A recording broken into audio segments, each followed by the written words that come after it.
అందరికీ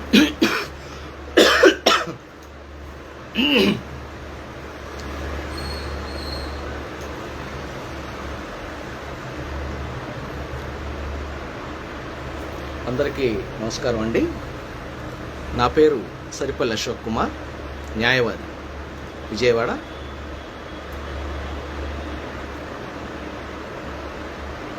రేపు ఏలూరు జిల్లా కైకలూరు నియోజకవర్గం మండవల్లి మండలం ఆఫీస్ ముందు ఆమరణ నిరాహార దీక్ష కూర్చుంటున్నాను. కారణం ఏమిటంటే, ఆ నియోజకవర్గంలో ఉన్నటువంటి, ఆ మండలంలో ఉన్నటువంటి ఉనికిలి గ్రామానికి ఇమ్మడి అన్నమ్మ అనే ఆవిడ గత సర్పంచ్ ఎన్నికల్లో పోటీ చేసి గెలుపొందడం జరిగింది. ఈ క్రమంలో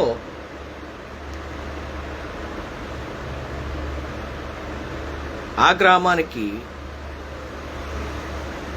పంచాయతీ కార్యదర్శిగా వచ్చినటువంటి సజ్జా వెంకట రాధిక గారు 2022లో ఈవిడొచ్చారు ఆ గ్రామానికి.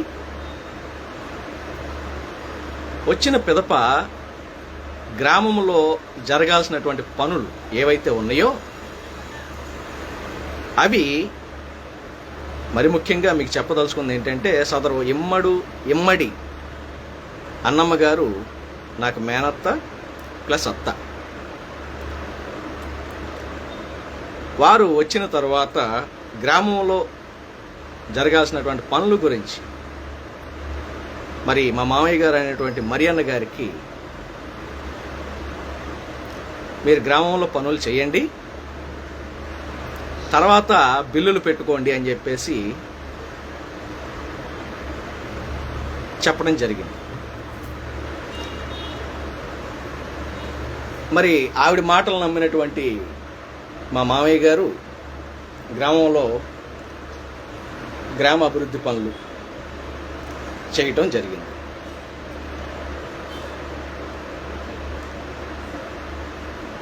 మరి గ్రామంలో పనులు చేసిన తర్వాత, మరి పనులు అయిపోయిన తర్వాత దానికి సంబంధించినటువంటి బిల్లులు, రావాల్సినటువంటి బిల్లుల గురించి ఇబ్బంది పెడతాం మొదలుపెట్టింది.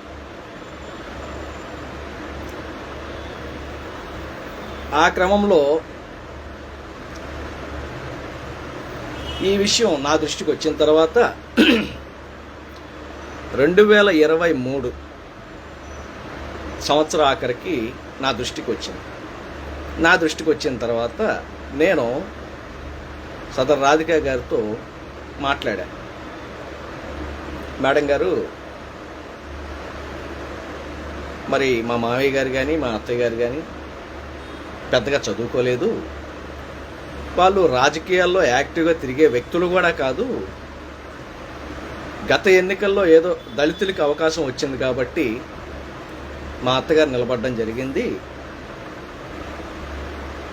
మరి ఆ గ్రామ ప్రజలు ఓటేసి గెలిపించడం జరిగింది, కాబట్టి వారు ఏవైనా వారి అవగాహన లేమితో ఏమైనా పొరపాట్లు చేస్తే దాన్ని కొంచెం సరిదిద్ది మీరు ముందుకు నడిపించండి అని చెప్పేసి నేను చెప్పడం జరిగింది. ఆ క్రమంలోనే ఈ బిల్లుల విషయం ఏదైతే గొడవ జరుగుతూ ఉందో, నేను మాట్లాడుతున్నా ఆవిడతో, రాధిక గారితో. అట్లాగా 2-3 నెలల తర్వాత నేను మాట్లాడినప్పటికి కూడా ఆవిడ ప్రవర్తనలో ఎటువంటి మార్పు రాల. ఇదిగో పెడతాను, అదిగో పెడతాను, ఆ బిల్లులు రెడీ చేయాలి, ఈ బిల్లులు రెడీ చేయాలి. ఒక పంచాయతీ కార్యదర్శిగా బిల్లులు రెడీ చేయాల్సింది ఆవిడే. కానీ ఆవిడికి తీరిక లేకపోవడం వల్ల మరి అదేదో వేరే పంచాయతీలో ఉన్నటువంటి గుమ్మస్తా దగ్గరికి వెళ్ళి, మా మామయ్య గారు అయినటువంటి మరియన్న గారు గుమ్మస్తా దగ్గరికి వెళ్ళి బిల్లులు రెడీ చేయించుకుని వస్తే వాటిని కూడా చూసి అప్రూవ్ చేయడానికి సహకరించేది కాదు.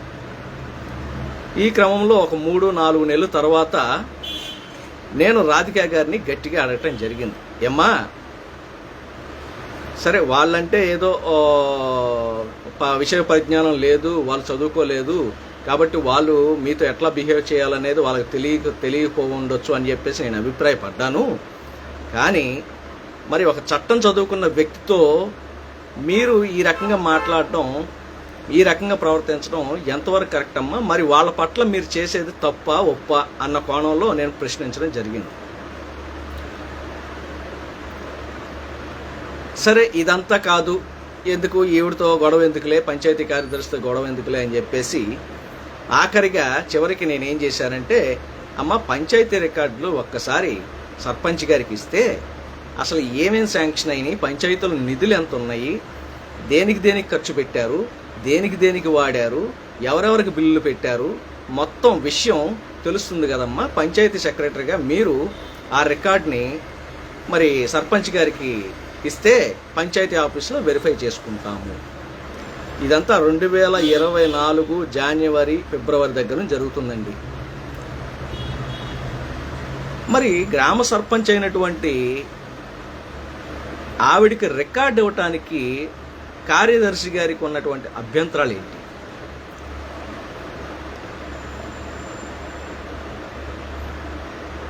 ఇప్పుడు వారు అవినీతి చేస్తున్నారు, మరియన్న గారు ఎక్కువ బిల్లులు పెట్టుకుంటున్నారు, చేయని పనులకు కూడా బిల్లులు పెట్టుకుంటున్నారు అని చెప్పేసి ప్రతి గ్రామ సభలో చెప్పే మహిళా కార్యదర్శి గారు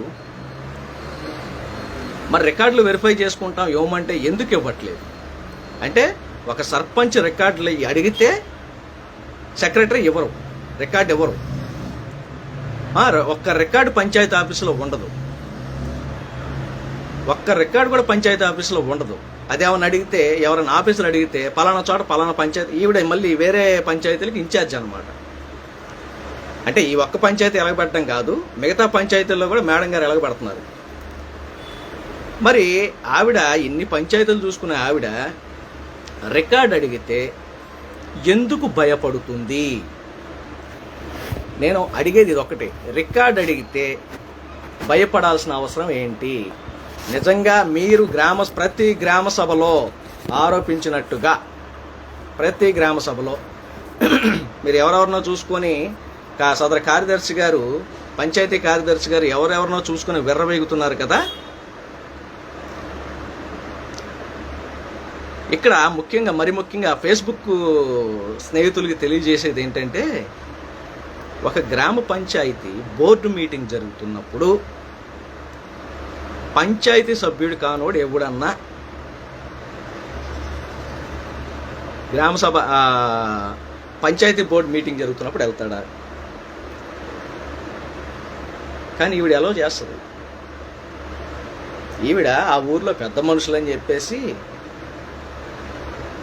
అసలు పంచాయతీ బోర్డు సభ్యుడు కాని వ్యక్తిని కూడా మంది మార్బలంతో వచ్చి ఒక దళితుడి మీదకెళ్ళి దౌర్జన్యం చేసేంత లెవెల్లో ఆ ఉనికిలి గ్రామ పంచాయతీ కార్యదర్శి ప్రవర్తన ఉంది. అలాగే మరి ఆ విషయం గురించి నాకు తెలిసినప్పుడు నేను వెంటనే ఈఓఆర్డి గారు, ఎవరైతే శేఖర్ గారు అని చెప్పేసి అప్పుడు ఈఓఆర్డి శేఖర్ గారు, ఇప్పుడు వారు నందిగామ వీర్లపాడు మండలం చేస్తున్నారు. ఆయనకి ఫోన్ చేసి అడిగా, ఏమండి ఇలా పంచాయతీ బోర్డు మీటింగ్ జరుగుతున్నప్పుడు పంచాయతీ సభ్యుడు కాని వ్యక్తులు ఎవరన్నా వెళ్ళొచ్చా మీటింగ్లోకి అంటే? వెళ్ళకూడదండి అని. మరి ఇదేంటండి, మరి గ్రామంలో పెద్ద మనుషులు అని చెప్పేసి అందరూ మీటింగ్కి వచ్చేసి మరి పంచాయతీ సర్పంచ్ గారి భర్త మీద దౌర్జన్యం చేస్తున్నారు అని చెప్పేసి చెప్తే వెంటనే సెక్రటరీ గారికి ఫోన్ చేశారు. సెక్రటరీ గారికి ఫోన్ చేసిన తర్వాత సెక్రటరీ గారు వెళ్ళిపోయారు. సెక్రటరీ గారు వాళ్ళని అక్కడి నుంచి పంపించేశారు. ఆ తరువాత నేను విజయవాడ నుంచి ఆ మండలానికి వెళ్ళి ఈఓఆర్డి గారిని కలిసాం, శేఖర్ గారిని కలిసాం. అంతకుముందు ఆనంద్ గారు ఉన్నారండి. ఆనంద్ గారు వారు ఇప్పుడు ఆగిరిపల్లిలో చేస్తున్నారు. ఆనంద్ గారు ఇప్పుడు ఆగిరిపల్లిలో చేస్తున్నారు. ఆ ఆనంద్ గారికి నేను రాతపూర్వకంగా మా అత్తగారి ద్వారా సర్పంచ్ గారి ద్వారా రాతపూర్వకంగా ఉత్తరం ఇప్పించా, ఒక అర్జీ ఇచ్చా. ఏమనంటే, అయ్యా మరి పంచాయతీ కార్యదర్శి గారు మేము అడుగుతున్నటువంటి ఎటువంటి లెక్కలు చూపించట్లేదు, కాబట్టి మీరన్నా ఆవిడ చెప్పి మాకు పంచాయతీ రికార్డులు చూసుకుంటాకి అనుమతి ఇప్పించండి అని చెప్పేసి అడగటం జరిగింది. అందులోనూ ఈ సెక్రటరీ గారు మా మీద ఆరోపణలు చేస్తున్నారు, కాబట్టి ఆ ఆరోపణల మీద కూడా మీరు విచారణ జరిపించి నిజంగా మేమేమైనా తప్పు చేసి ఉంటే మా మీద యాక్షన్ తీసుకోండి, కఠిన చర్యలు తీసుకోండి అని చెప్పేసి ఆ ఈఓఆర్డి ఆనంద్ గారికి, తర్వాత శేఖర్ గారికి, ఆ తరువాత వచ్చినటువంటి శేఖర్ గారికి క్రిస్టల్ క్లియర్గా చెప్పడం జరిగింది. సరే, ఆనంద్ గారు ఆయన ఇప్పుడు ఆగిరిపల్లిలో చేస్తున్నటువంటి ఆనంద్ గారు, ఈఓఆర్డీగా చేస్తున్నటువంటి ఆనంద్ గారు, ఇక్కడ ఇంకో ఆశ్చర్యకరమైన విషయం ఏంటంటే, సదరు ఆనంద్ గారు గతంలో మా న్యాయస్థానాల్లో అవుట్ సోర్సింగ్ ఎంప్లాయీగా చేశారంట. ఆగిరిపల్లి ఇప్పుడు ఆగిరిపల్లి, అంతకుముందు ఆగిరిపల్లి చేశారు, ఇప్పుడు ఆగిరిపల్లిలో చేస్తున్నారు. వారికి విన్నవిస్తే సరే నేను పంచాయతీ ఆఫీస్కి ఎంక్వైరీ నిమిత్తం నేను వస్తాను అని చెప్పేసి వారు చెప్పడం జరిగింది. పలానా రోజు వస్తాను అని చెప్పేసి చెప్పడం జరిగింది. సరే వస్తా అన్నారు, వెరీ గుడ్, బాగుంది అని చెప్పేసి ఆ రోజు నేను కూడా అసలు ఏం జరుగుతుంది, పంచాయతీలో ఏం జరుగుతుంది, సెక్రటరీ గారు ఎందుకు రికార్డు పరిశీలించుకోవడానికి విముఖత చూపిస్తున్నారు అనేది తెలుసుకుందామని చెప్పేసి నేను ఆ రోజు పంచాయతీ ఆఫీస్కి వెళ్ళడం జరిగింది. ఆ రోజు ఆనంద్ గారు వచ్చారు. వచ్చిన తర్వాత రికార్డులు ఏం పరిశీలించాల, జస్ట్ ఏదో స్టేట్మెంట్లు 4 స్టేట్మెంట్లు ఆవిడ తీసుకొచ్చి ముందు పెట్టారు. ఇప్పుడు పంచాయతీ రికార్డులు అంటే ఏముంటాయి అనేది ఈఓఆర్డి ఆనంద్ గారికి తెలియని విషయం కాదని నేను భావిస్తున్నాను. ఎందుకంటే పంచాయతీ రికార్డు అంటే పంచాయతీకి వచ్చిన నిధులు, పంచాయతీకి వచ్చినటువంటి వచ్చే ఆదాయం, తర్వాత పంచాయతీకి సంబంధించి ఏమన్నా ఇవి ఉంటే వేలం పాటలు జరిగితే కొబ్బరి చెట్లని, చెరువులని, ఈనాం భూములని వగేరాలు ఏమైనా వేలం పాటలు జరిగితే వాటికి సంబంధించి ఒక సేల్స్ రిజిస్టర్ అని చెప్పేసి మెయింటైన్ చేస్తారు. సో ఏమేమి వేలం పాటలు పెట్టారు, ఏమేమి ఎంతెంత వచ్చినాయి, ఎంతకి ఇచ్చారు వేలం, ఇవన్నీ ఇప్పుడు గ్రామ కమిటీ బోర్డు, పంచాయతీ బోర్డు తీర్మానాల మేరకు ఇవన్నీ జరుగుతూ ఉంటాయి. పంచాయతీ బోర్డు తీర్మానం బుక్ ఉండదు, ఈ సేల్స్ రిజిస్టర్ ఉండదు, స్టాక్ రిజిస్టర్ ఉండదు, పంచాయతీకి ఎంత నిధులు వస్తున్నాయి, దేనికి ఖర్చు పెడుతున్నాం అన్న వివరాలు ఉండవు. వీటిలన్నిటి మీద ఆనంద్ గారు వచ్చి ఏదో అడిగితే ఆవిడేదో 4 స్టేట్మెంట్లు, బ్యాంక్ స్టేట్మెంట్లు ప్రింట్అవుట్ తీసుకొచ్చి పెట్టింది. మరి ఆ బ్యాంక్ స్టేట్మెంట్లకు సంబంధించి ఓచర్లు, రసీదులు ఇవన్నీ కరెక్ట్గా ఉన్నాయో లేవో వెరిఫై చేయలేదు ఆయన. ఏదో పైన చూసి మీరు ఇలా గొడవ పడితే కష్టం, కాబట్టి మీరు సర్దుబాటు చేసుకొని ఏదో ఒకటి మాట్లాడుకొని ఇది చేసుకోండి అని చెప్పేసి ఒక ఉచిత సలహా ఇచ్చేసి వెళ్ళిపోయారు అన్నమాట ఆనంద్ గారు. సరే కదా, ఆనంద్ గారు వెళ్ళిపోయారు. సరే, ఆయన ఏం పని చేయలేదు, సరే ఆయనకు ఉండే ఇబ్బందులు ఆయనకు ఉన్నాయి అని చెప్పేసి మేము ఎక్కువగా ఆయన మీద ఆయన చేసిన పనికి మేము బాధపడడం కూడా జరగల. దాని తర్వాత మేము ఈ శేఖర్ గారు వస్తే ఆయన తర్వాత వచ్చినటువంటి శేఖర్ గారి దగ్గరికి కూడా వెళ్ళి ఒక అర్జీ ఇచ్చాం. అయ్యా, ఇట్లాగా పంచాయతీ సెక్రటరీ సర్పంచ్ గారిని ఇబ్బంది పెడుతుంది, కాబట్టి మీరు అదేదో చూసి ఎంక్వైరీ చేయండి సార్, ఎంక్వైరీ చేసిన తర్వాత వాస్తవాలు ఏంటనేది వెల్లడిపరచండి, గ్రామ సభల్లో ఆవిడ అవినీతి ఆరోపణలు చేస్తున్నారు అని చెప్పేసి నేను శేఖర్ గారికి అర్జీ ఇవ్వటం జరిగింది. శేఖర్ గారు కూడా వచ్చారు. శేఖర్ గారు కూడా వచ్చి ఆయన కూడా ఏదో 4 ఉచిత సలహాలు, 4 మంచి మాటలు,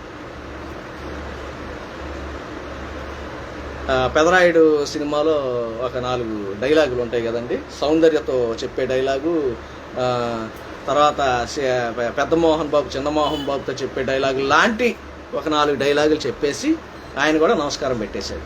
రికార్డు వెరిఫై చేయలే, ఆయన కూడా రికార్డు వెరిఫై చేయలే. సరే, ఈవిడికంటే ఇప్పుడు సెక్రటరీ గారి కంటే పెద్ద ఆఫీసర్ గారు అని ఆయన దగ్గరికి వెళ్తే ఆయన కూడా ఎటువంటి యాక్షన్ తీసుకోలేదు, అసలు మా అర్జీలకి ఎటువంటి స్పందన లేదు. సరే, సరే కదా అని చెప్పేసి ఇంకేదో న్యాయం జరుగుద్ది కదా అని చెప్పేసి జిల్లా పంచాయతీ అధికారి ఆఫీస్కి వెళ్ళాం. జిల్లా పంచాయతీ అధికారి ఆఫీస్కి వెళ్ళి వారికి ఒక అర్జీ ఇచ్చాం. అమ్మ ఇట్లా జరుగుతుంది మా పంచాయతీలో, కాబట్టి మీరు ఏదేదో చూసి మాకు న్యాయం చేయండి అని చెప్పేసి వారికి ఒక అర్జీ ఇచ్చాం. మేము ఇచ్చినటువంటి అర్జీని ఆధారంగా చేసుకొని జిల్లా పంచాయతీ అధికారి వారు డిఎల్పిఓ చంద్రశేఖర్ గారిని పంపించడం జరిగింది పంచాయతీకి. దీని మీద ఎంక్వైరీ చేయండి, చేసి అసలు ఆ ఇష్యూని సార్ట్అవుట్ చేయండి అని చెప్పేసి జిల్లా పంచాయతీ అధికారి గారు డిఎల్పిఓ గారికి ఎంట్రస్ట్ చేయడం జరిగింది, అప్పచెప్పడం జరిగింది. మరి ఆ డిఎల్పిఓ గారు వచ్చినప్పుడు, మరి డిఎల్పిఓ గారు అంటే మరి పంచాయతీ సెక్రటరీ గారి మీద, తర్వాత ఈఓఆర్డి గారి మీద కొంచెం పెద్ద స్థాయి అధికారి. వారు వచ్చి ఏదో న్యాయం చేస్తారన్న ఆశతో అప్పుడు కూడా నేను వెళ్ళటం జరిగింది. వెళ్ళి పంచాయతీలో ఏమేం జరుగుతుంది ఏంటి మొత్తం నేను కూలంకషంగా వారికి చెప్పడం జరిగింది. ఈ రకంగా కొనసాగుతున్న క్రమంలో మరి సదరు డిఎల్పిఓ గారు కూడా వచ్చి వారు కూడా రికార్డు వెరిఫై చేయలే, ఎటువంటి యాక్షన్ తీసుకోవాలి. ఇవన్నీ పంచాయతీల్లో కామన్గా జరిగాయండి, మీరు చూసుకొని మాట్లాడుకొని సార్ట్అవుట్ చేసుకోవాలండి అని చెప్పేసి ఆయన కూడా ఒక ఉచిత సలహా, ఏ మాటగా మాట ఒక ఉచిత సలహా ఇచ్చేసి ఆయన కూడా నమస్కారం పెట్టేశారు. మరి ఈ సమస్య పరిష్కారం అయ్యేది ఎలా? ఈ రకంగా ఒక పంచాయతీ సర్పంచ్ని, అది కూడా దళిత మహిళా సర్పంచ్ని, ఒక మహిళ అయ్యి ఉండి కూడా పంచాయతీ సెక్రటరీ ఈ రకమైన ఫిర్యాదులు చేస్తుందని అప్పటి నుంచి ఇంకా హీనంగా చూడడం మొదలుపెట్టింది. పంచాయతీ ఆఫీస్కి రాదు, అసలు పంచాయతీలో ఏమేం పనులు చేయించాలి, ఏం పనులు చేయాలి అని చెప్పేసి ఒక ఎజెండా ఉండదు, ఒక తీర్మానాలు ఉండవు, బోర్డు మీటింగ్ పెడితే స్పందన ఉండదు. ఈ రకంగా ఇంకా హీనంగా అవమానకరంగా చూడడం మొదలేసింది. సో వీటిలన్నింటినీ భరించలేక నేను చివరిగా మన రాష్ట్ర ప్రభుత్వం మాన్యశ్రీ గౌరవ ముఖ్యమంత్రి చంద్రబాబు నాయుడు గారు ప్రవేశపెట్టినటువంటి, అందులో మా యువ నాయకుడు నారా లోకేష్ బాబు గారు ప్రవేశపెట్టినటువంటి ప్రజా సమస్యల పరిష్కార వేదిక, సో అక్కడన్నా పెడితే సమస్యకి పరిష్కారం దొరుకుతుందేమో అన్న ఆలోచనతో ఎంతో ఆశగా ఏలూరు జిల్లా కలెక్టర్ గారి ఆఫీస్కి వెళ్ళి, ఎంత దారుణం అంటే చూడండి, గమనించండి ఫేస్బుక్ మిత్రులారా, ఆ ప్రజా సమస్యల పరిష్కార వేదికకి నేను నా న్యాయవాద కోర్టును వేసుకొని వెళ్ళి, మా అత్తగారిని వెంట పెట్టుకొని వెళ్ళి నేను అర్జీ ఇవ్వటం జరిగింది. సాక్షాత్తు జిల్లా కలెక్టర్ గారికి అర్జీ ఇవ్వటం జరిగింది. అర్జీ ఇచ్చి జరుగుతున్న వివరాలన్నీ, పంచాయతీలో జరుగుతున్నటువంటి విషయాలన్నీ వారికి చెప్పడం జరిగింది.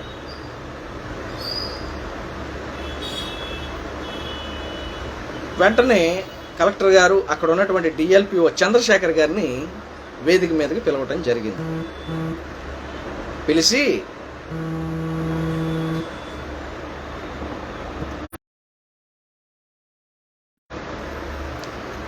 వేదిక మీదకి పిలిచి, ఏంటండి మీ మండలం మొత్తం కొంచెం గందరగోళంగా ఉన్నట్టుంది, ఎందుకు మీ మండలంలోనే ఫిర్యాదులు వస్తున్నాయి అని సదరు కలెక్టర్ గారు వ్యాఖ్యానించడం జరిగింది. సదరు చంద్రశేఖర్ గారు ఈరోజు అల్లూరు సీతారామరాజు జిల్లా పంచాయతీ అధికారిగా ట్రాన్స్ఫర్ అయినట్టున్నారు, ప్రమోషన్ మీద ట్రాన్స్ఫర్ అయినట్టున్నారు. వారు వచ్చినప్పుడు, కలెక్టర్ గారి దగ్గరికి వచ్చినప్పుడు నేను ఒకటే మాట చెప్పా, అమ్మా సార్ కూడా వచ్చారమ్మా, సార్ దగ్గర కూడా మేము మా ఇష్యూని ఆయన దృష్టికి తీసుకెళ్ళాము, మా సమస్యని తీసుకెళ్ళినప్పటికీ కూడా ఆయన పంచాయతీ ఆఫీస్కి వచ్చి ఎటువంటి విచారణ కానీ రికార్డుల పరిశీలన కానీ చేయలేదమ్మా అని చెప్పేసి మేడం గారికి చెప్పడం జరిగింది, కలెక్టర్ గారికి. మేడం గారు వెంటనే తన పర్సనల్ అసిస్టెంట్ గారిని పిలిచి, ఈ ఇష్యూని మీరు నోట్ చేసుకోండి, నాకు ఎప్పటికీ సార్ట్అవుట్ చేస్తారో చెప్పండి, అని చెప్పేసి పిఏ గారికి చెప్పి మీరు ఇది ఫాలోఅప్ చేయండి అని చెప్పేసి ఒక మేడం గారు చెప్పడం జరిగింది. దాని తరువాత ఆ ప్రజా సమస్యల పరిష్కార వేదిక అర్జీ ఏదైతే ఉందో ఆ అర్జీ జిల్లా పంచాయతీ అధికారి ఆఫీస్కి చేరడం జరిగింది, ఫార్వర్డ్ చేయడం జరిగింది. అక్కడి నుంచి డిఎల్పిఓ గారికి, చంద్రశేఖర్ గారికి ఆ అర్జీని పంపించడం జరిగింది. సదరు డిఎల్పిఓ చంద్రశేఖర్ గారు దానిని ఈఓఆర్డి ఆనంద్ గారికి, శేఖర్ గారికి ఫార్వర్డ్ చేశారు. ఫార్వర్డ్ చేసి దీని మీద మీరు తక్షణం చర్యలు తీసుకోవాలి, విచారణ చెయ్యండి అని చెప్పేసి వారు ఒక లెటరు ఫార్వర్డ్ చేయడం జరిగింది.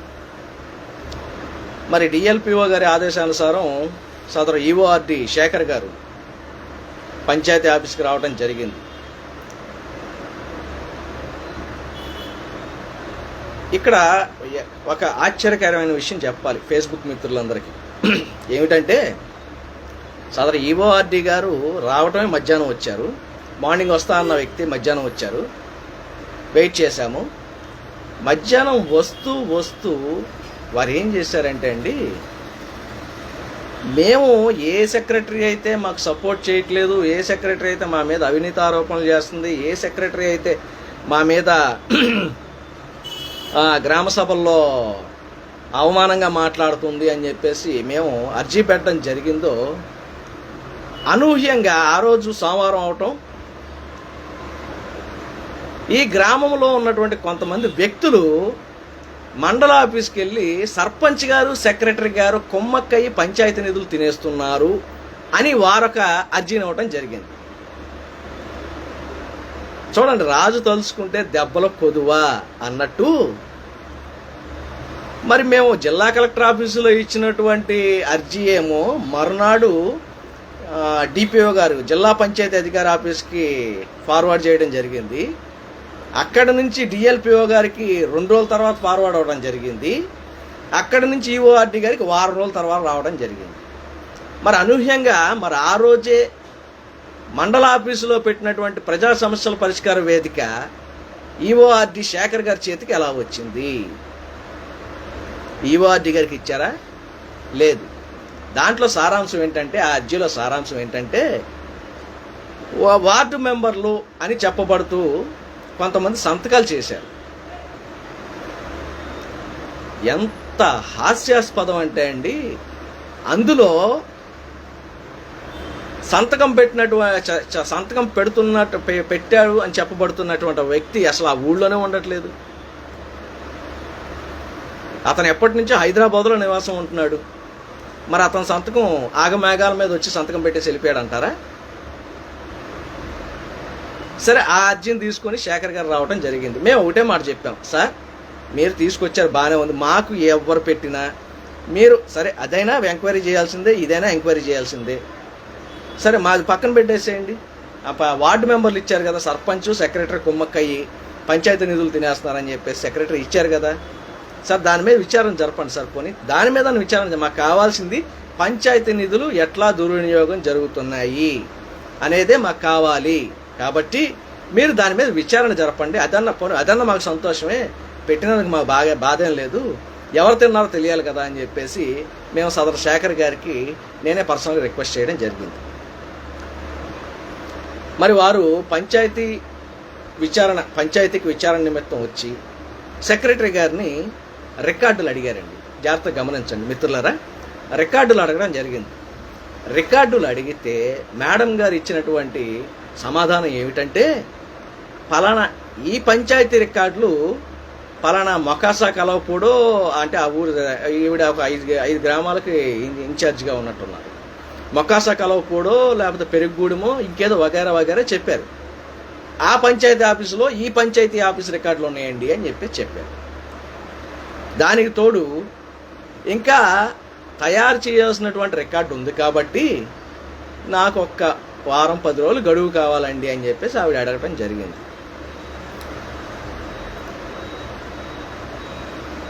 దాని గురించి మరి మా అత్తయ్య గారిని అడిగితే సదరు శేఖర్ గారు, మా అత్తయ్య గారు అన్నారు, సరే అయ్యా టైం ఇస్తే ఇవ్వండి, మాకేం ఇబ్బంది లేదు, మాకు నిజాలు తేలాలి అని చెప్పేసి మా అత్తయ్య గారు కూడా సరే అన్నారు.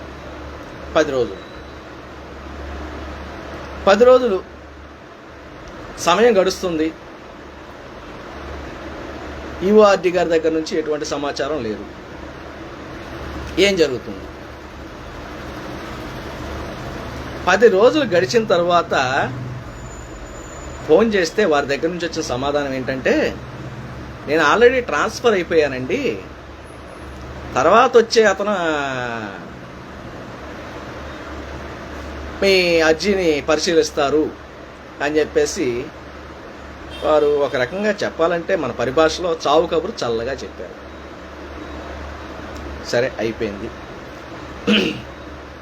మరి ఆయన వచ్చి ఆ రోజు 10 రోజులు గడువు కావాలని సెక్రటరీ గారి దగ్గర నుంచి ఎక్స్ప్లెనేషన్ తీసుకున్న తర్వాత అదే విషయాన్ని ఉదహరిస్తూ అనూహ్యంగా ప్రజా సమస్యల పరిష్కార వేదికలో మేము పెట్టినటువంటి అప్లికేషన్ క్లోజ్ చేయడం జరిగింది. మరి ఇక్కడ సమస్య పరిష్కారం అయిందా? అవ్వకుండా ఆయన ఎట్లా క్లోజ్ చేస్తాడు?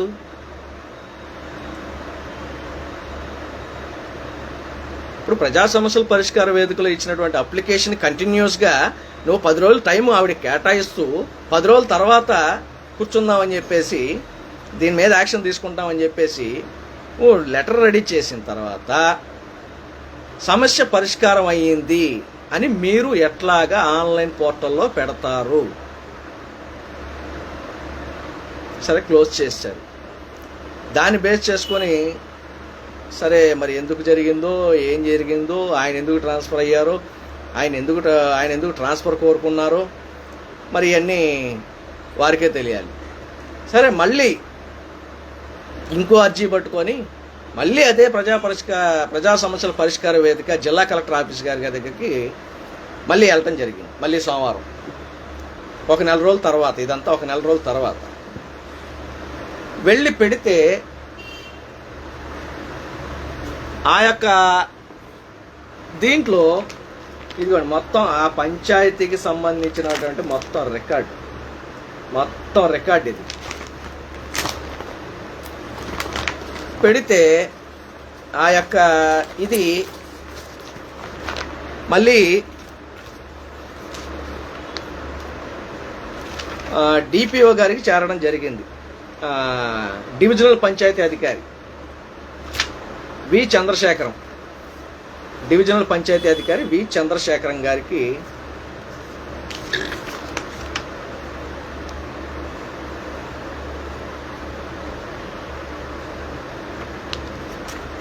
వారు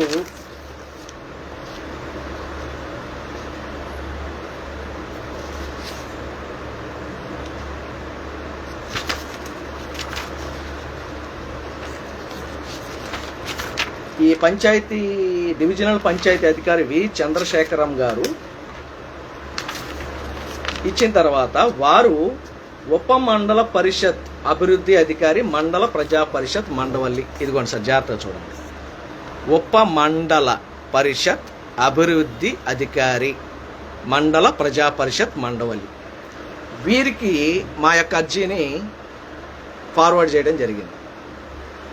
దానికి వీరు చంద్రశేఖరం గారు ఇచ్చినటువంటి సమాధానం ఏమిటంటే, ఉప మండల పరిషత్ అభివృద్ధి అధికారి మండల ప్రజా పరిషత్ మండవల్లి వారు శ్రీయుత డివిజనల్ పంచాయతీ అధికారి డివిజనల్ పంచాయతీ కార్యాలయము ఏలూరు జిల్లా ఏలూరు వారికి విషయం ప్రజా ఫిర్యాదుల పరిష్కార వ్యవస్థ PGRS ఫిర్యాదు నెంబర్ సో మండవల్లి మండలం ఉనికిలి గ్రామ పంచాయతీ గ్రామ సర్పంచ్ ఎమ్మడి అన్నమ్మ వారి యొక్క విధులు నిర్వహించకుండా పంచాయతీ కార్యదర్శి శ్రీమతి సజ్జా రాధిక అనువారు అడ్డుకుంటున్నారని, గ్రామ పంచాయతీ నిధులపై విచారణ జరుపమని ఇచ్చిన మెమోపై విచారణకు తగు సమయం కోరుట గురించి సూచిక ఇమ్మడి అన్నమ్మ సర్పంచ్ ఉనికిలి మండవల్లి మండలం వారి ప్రజా ఫిర్యాదుల పరిష్కార ఫిర్యాదు నెంబర్ సో డేటెడ్ 23/6/2025 శ్రీయుత డివిజనల్ పంచాయతీ అధికారి ఏలూరు డివిజన్, ఏలూరు వారి మెమో నెంబర్ సో డేటు 26/6/2025. దీంట్లో సదరు ఉపమండల పరిషత్ అభివృద్ధి అధికారి మండల ప్రజా పరిషత్ మండవల్లి వారు ఏం రాశారంటే, పై 1వ సూచికలోని ప్రజా ఫిర్యాదుల పరిష్కార వ్యవస్థ ఫిర్యాదు యందు మండవల్లి మండలము ఉనికిలి గ్రామ పంచాయతీలో సర్పంచ్ గారు విధులు నిర్వహించకుండా పంచాయతీ కార్యదర్శి అయిన శ్రీమతి సజ్జా రాధిక అనువారు అడ్డుకుంటున్నారని, బిల్లులు చెల్లింపు విషయంలో అనేక అవకతవకల గురించి విచారణ కోరుచూ శ్రీయుత డివిజనల్ పంచాయతీ అధికారి వారి లాగిన్కు ప్రజా ఫిర్యాదుల పరిష్కార ఫిర్యాదు నెంబర్. ఏమన్నా నా మాటలు వినబడుతున్నాయండి?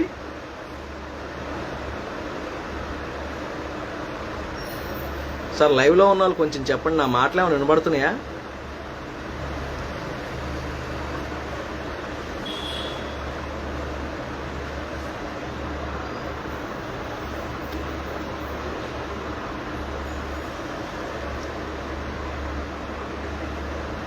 సార్ నా మాటలు ఏమైనా వినబడుతున్నాయండి?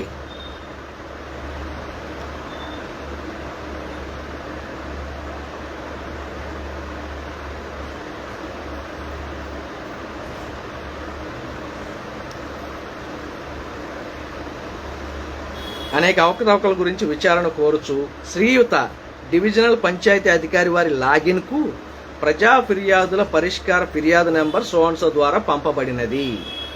పై 2వ సూచికలోని లేఖ ద్వారా సదరు ఫిర్యాదుపై వెంటనే విచారణ జరిపి నివేదిక సమర్పించవలసిందిగా శ్రీయుత డివిజనల్ పంచాయతీ అధికారి ఏలూరు డివిజన్, ఏలూరు వారు ఆదేశించి ఉన్నారు. కావున సదరు ఫిర్యాదుపై ఉనికిలి గ్రామ పంచాయతీ రికార్డును పూర్తి స్థాయిలో పరిశీలన చేసి సమగ్ర విచారణ నివేదికను సమర్పించుటకు 30 రోజుల గడువు ఇప్పించవలసిందిగా తమరిని కోరి ప్రార్థిస్తున్నాను అనేటటువంటి లెటర్ని సదరు ఉపమండల పరిషత్ అభివృద్ధి అధికారి మండల ప్రజా పరిషత్ మండవల్లి డివిజనల్ పంచాయతీ అధికారి వారికి ఇచ్చిన లెటర్. సో ఈ డేట్లో వారు ఎప్పుడు ఇచ్చారనేది ఇక్కడ డేట్ కూడా మెన్షన్ చేయలేదండి.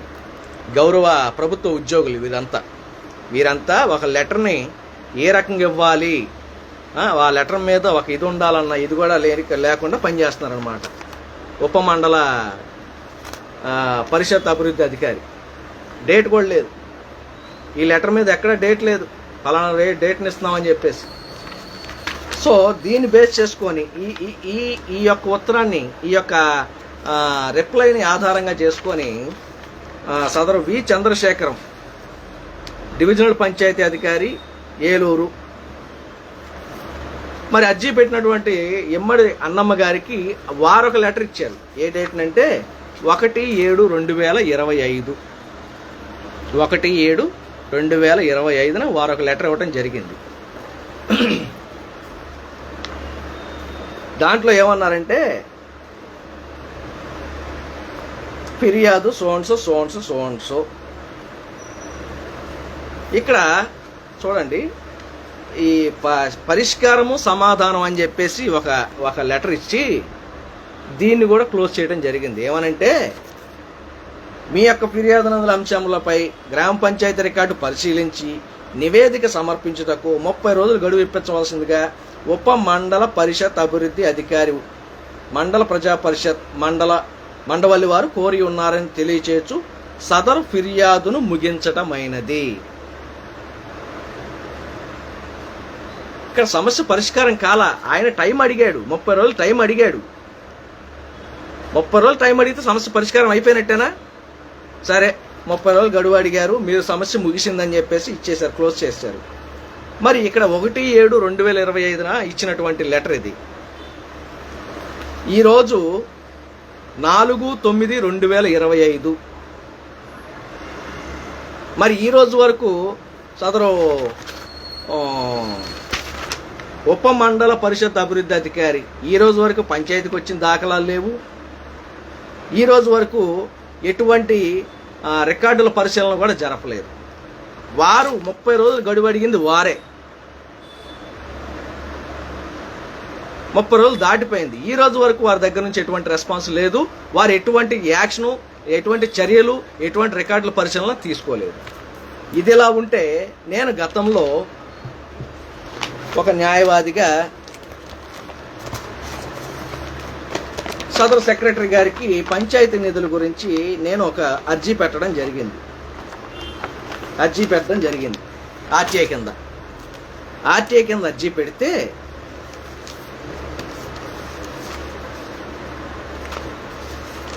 ఆ అర్జీకి మేడం గారు రిప్లై కూడా పంపించారు. నేను అర్జీ పెట్టింది ఎప్పుడంటే, చూడండి ఇది ఇష్యూ ఎప్పటి నుంచి డ్రాగ్ అవుతుందో, అంటే ఈ ఇష్యూ ఎప్పటి నుంచి ఇదవుతుందో 6/4/2024 నేను ఆర్టీఐ కింద లెటర్ పెట్టా. ఆర్టీఐ కింద పంచాయతీ నిధుల గురించి మొత్తం ఏమేమి అడిగానంటే, ఇందులో ప్రస్తుత సర్పంచ్ బాధ్యతలు స్వీకరించిన నాటి నుండి నేటి వరకు, అనగా 6/4/2024 తేదీ వరకు మీ పంచాయతీకి సంబంధించి ఎజెండా మరియు మినిట్స్ పుస్తకం, క్యాష్ పుస్తకం, బిల్లులు మరియు ఓచర్లు, ఎంబుక్ యొక్క పూర్తి రికార్డు మరియు గ్రామ పంచాయతీ పన్నుల డిమాండ్ రిజిస్టర్ నకల కాపీలు ఇవ్వమని చెప్పేసి ఆర్టీఐ కింద అడిగా. దానికి సెక్రటరీ గారు పై సూచిక ద్వారా మండవల్లి మండలం ఉనికిలి గ్రామ పంచాయతీకి సంబంధించి 4 అంశముల సమాచారం జారీ చేయవలసిందిగా కోరుచు అర్జీ దాఖలు చేసి ఉన్నారు. కావున సదరు తమచే దాఖలు చేయబడిన అర్జీ నందు కోరబడిన సమాచారము గ్రామ పంచాయతీ నందు లభ్యముగా గల రికార్డు ఆధారముగా 756 పేజీలు కలదనియు, సదరు ప్రతి పేజీకి ₹2 చొప్పున ₹956 ఇంటూ ₹2, 956 పేజీలు ఇంటూ ₹2, అక్షరాల మొత్తము ₹1912 అగును. కావున సదరు రుసుము చెల్లించినచో మీకు సమాచారము అందించబడునని తెలియజేయడమైనది అని ఉనికిలి గ్రామ పంచాయతీ సెక్రటరీ గారు 6/5/2024 నాకు రిప్లై ఇవ్వడం జరిగింది. సో వారు నాకు పంపించినటువంటి రిప్లైకి నేను 30/5/2024 తమరు ఒక్కసారి చూడండి, 30/5/2024 నేను ₹1912 పంచాయతీలో కట్టి రసీదు తీసుకోవడం జరిగింది. 30/5/2024 కానీ ఈ రోజు వరకు ఆవిడ దీని మీద సమాచారం ఇవ్వాలి.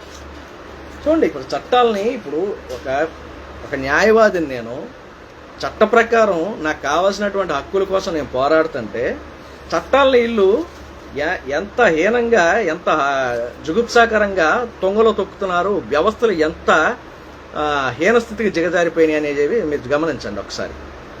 తర్వాత దీని మీద ఈవిడ నాకు సమాచారం ఇవ్వలేదని చెప్పేసి నేనేం చేశానంటే, నా దగ్గర ఫీజు కూడా కట్టించుకొని నాకు ఇన్ఫర్మేషన్ ఇవ్వలేదని చెప్పేసి నేనేం చేశానంటే స్టేట్ ఇన్ఫర్మేషన్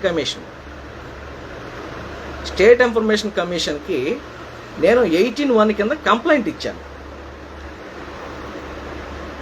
18(1) కింద కంప్లైంట్ ఇచ్చా. కంప్లైంట్ ఇస్తే ఇది ఎప్పుడు ఇచ్చానంటే, నేను 18(1) కింద కంప్లైంట్ ఎప్పుడు ఇచ్చానంటే 25/11/2024 25/11/2024 కంప్లైంట్ ఇస్తే ఆ కంప్లైంట్ అందుకొని వారు ఎటువంటి యాక్షన్ తీసుకోవాలా ఈ రోజు వరకు టిల్ నౌ. సో మరి వారు స్టేట్ ఇన్ఫర్మేషన్ కమిషన్ వాళ్ళు నా అప్లికేషన్ తీసుకొని ఈ రోజు వరకు యాక్ట్ చేయకపోవడం ఏంటి? నేనేం వాళ్ళ ఆస్తిపాస్తులు ఏం అడగలేదు కదా, వాళ్ళు అవినీతి చేసిన సంపాదించిన సొమ్ములో వాటా అడగలేదు కదా అన్న దీంతో నేనేం చేశానంటే స్టేట్ ఇన్ఫర్మేషన్ కమిషన్ మీదే హైకోర్టుకి వెళ్ళా. అయ్యా వాళ్ళు యాజ్ పర్ యాక్ట్ పనిచేయట్లేదు, అసలు స్టేట్ ఇన్ఫర్మేషన్ కమిషన్లో ఏం జరుగుతుందో తెలియట్లేదు, ఒక్కరు కూడా దాంట్లో పని చేయట్లేదు అయ్యా అని చెప్పేసి నేను హైకోర్టుకి వెళ్ళి నేను ఇచ్చినటువంటి అప్లికేషన్ మీద యాక్ట్ చేయమని చెప్పేసి వాళ్ళని అడగడానికి హైకోర్టుని కోరడం జరిగింది. హైకోర్టు దాని మీద వెంటనే ఆ రోజు ఏ రోజు అంటే అండి, ఇది 6 ఆగస్టు 2025 6 ఆగస్టు 2025 హైకోర్టు వారు ఉత్తర్వులు ఇవ్వడం జరిగింది. ఏమనంటే నేను పెట్టినటువంటి అప్లికేషన్ 18(1) కింద ఆర్టీఐ కింద నేను ఏదైతే కంప్లైంట్ స్టేట్ ఇన్ఫర్మేషన్ కమిషన్లో ఇచ్చానో దాని మీద 4 వారాల్లో చర్యలు తీసుకోమని యాజ్ పర్ యాక్ట్ చట్టం, ఆర్టీఐ చట్టం ఏం చెప్తుందో దాని ప్రకారం మీరు యాక్ట్ చేయండి, డిస్పోజ్ చేయండి అని చెప్పేసి స్టేట్ ఇన్ఫర్మేషన్ కమిషన్కి ఒక డైరెక్షన్ ఇచ్చింది. అలాగే రిట్ పిటిషనర్ అనేటువంటి నన్ను to submit a copy of this order along with the photo copy of the application to respondent number 2 with in 1 week from today అని చెప్పేసి నాకు కూడా ఫర్దర్గా డైరెక్షన్ ఇవ్వడం జరిగింది. సో హైకోర్టు వారు, గౌరవ హైకోర్టు వారు ఇచ్చినటువంటి ఆదేశాలని అమలు చేయాలన్న ఉద్దేశంతో నేను 6వ తారీఖు వచ్చినటువంటి ఈ కాపీని నేను మళ్ళీ పర్సనల్గా నేను స్వయంగా వెళ్ళి వారికి స్టేట్ ఇన్ఫర్మేషన్ కమిషన్ వారికి అందజేయడం జరిగింది. 7వ తారీఖున చూడండి, ఇక్కడ డేటు ముద్ర 7వ తారీఖున 7 ఆగస్టు 2025. కానీ స్టేట్ ఇన్ఫర్మేషన్ కమిషన్ కూడా ఎందుకు ఇంత అలసత్వంతో ఉందనేది ఒక స్టాట్యుటరీ బాడీ మిగతా రాష్ట్రంలో ఉన్నటువంటి మిగతా సంస్థలన్నిటికీ ఆదర్శంగా ఉండాల్సినటువంటి స్టేట్ ఇన్ఫర్మేషన్ కమిషను ఎంత స్తబ్దతగా, ఎంత అలసత్వంగా ఉందంటే ప్రత్యక్ష ఉదాహరణ అండి. నేను 7 ఆగస్టు 2024 ఇచ్చే అర్జీ కాదు, సారీ, హైకోర్టు ఆర్డర్ కాపీ నేను సబ్మిట్ చేశాను. అంటే హైకోర్టులు అంటే కూడా ఈ స్టేట్ ఇన్ఫర్మేషన్ కమిషన్కి గౌరవం లేకుండా పోయింది. ఈ రోజు వరకు ఒక్క నోటీస్ ఇవ్వాల నాకు. ఈ రోజు వరకు నా 18(1) అప్లికేషన్ మీద విచారణ చేస్తాం రమ్మని చెప్పేసి ఒక్క నోటీస్ నాకు ఇవ్వాల. హైకోర్టు ఆర్డర్లు అంటే లెక్కలేదు. మరి వీళ్ళే మరి రాజులు అనుకుంటున్నారో లేకపోతే ఏమనుకుంటున్నారో నాకైతే అర్థం కావట్లా. సాక్షాత్ హైకోర్టు ఇచ్చిన ఆర్డరు ఈ రోజు వరకు స్టేట్ ఇన్ఫర్మేషన్ కమిషన్లో చర్యలు శూన్యం. ఇది రేపు 5వ తారీఖు రేపుతో అయిపోతుంది. ఇది గౌరవ హైకోర్టు వారు ఇచ్చినటువంటి 4 వారాల గడువు ఏదైతే ఉందో అది రేపుతో ముగుస్తుంది. 4 వారాల్లో డిస్పోజ్ చేయమని చెప్పేసి డైరెక్షన్ ఇచ్చింది హైకోర్టు. చర్యలు శూన్యం. సరే, మీరు దాని మీద నేను ఫర్దర్గా హైకోర్టుకి వెళ్ళి నేను యాక్ట్ చేస్తాను. మరి ఈ రకంగా వ్యవస్థలో ప్రజలు కట్టినటువంటి పన్నులతో, వారు కట్టినటువంటి పన్నులతో జీతాలు తీసుకుంటా ప్రజల కోసం పనిచేయడానికి మరి ఈ ప్రభుత్వ ఉద్యోగస్తులకి వచ్చిన బాధ ఏంటో నాకు అర్థం కావట్లేదు. మరీ ముఖ్యంగా పంచాయతీరాజ్ వ్యవస్థలో నేను చూసినటువంటి మండవల్లి మండలంలో ఉన్నటువంటి గ్రామ పంచాయతీలు మరీ దుర్మార్గంగా, దౌర్భాగ్యంగా, అసలు బాధ్యత లేకుండా ఎంత హీనంగా పనిచేస్తుంది అనేది నేను ఈ 2023 నుంచి గమనిస్తున్నాను.